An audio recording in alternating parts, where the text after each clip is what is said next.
We move next here to our cover story tonight and the impacts of legalizing recreational marijuana in the Sunshine State. The state's largest medical cannabis producer says if that happens, the marijuana industry could triple in size in Florida. Tonight, Capitol reporter Forrest Saunders in Tallahassee and recently got a behind-the-scenes look at the company's major operation in the northern part of the state. You're looking inside the nation's largest legal indoor cannabis cultivation facility. Rows and rows of medical marijuana here soon ready for patient use.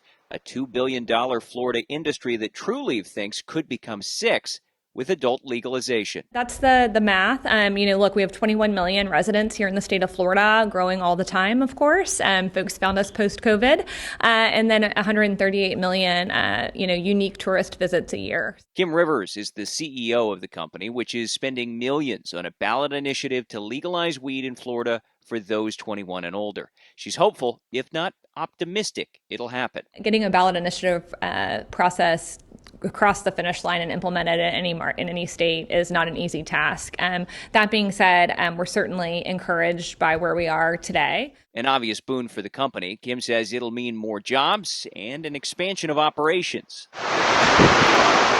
And for the state, it could be a windfall of new sales tax revenue. California alone is taking in $1 billion per year. And according to the Marijuana Policy Project, in 2022, legalized states raked in a combined $15.2 billion on just recreational use. Good morning and welcome to the Florida Supreme Court. Hurdles, however, remain to even get this measure in front of voters. Just last week, Florida Supreme Court justices reviewed the ballot language, which the Attorney General's office alleges is too vague for voters to understand. The Attorney General opposes ballot placement because we think in several ways this ballot summary is misleading. Justices are now deliberating whether they agree. And if the measure meets muster, it'll be on next November's ballot, where 60% support is needed to pass. The legislature is up next, creating laws implementing the idea, but that could pose another problem. I support medical marijuana. I'm not a supporter of recreational marijuana.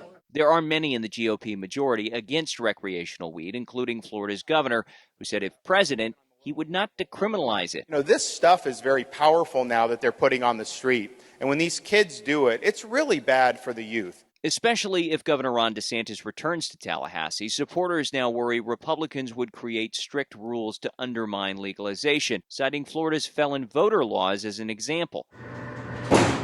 Though whether the door to legal weed is closed or not is just speculation at this point, Florida, it seems, is still making up its mind, as advocates wonder whether to hold their breath. At the Capitol, Forrest Saunders, ABC Action News.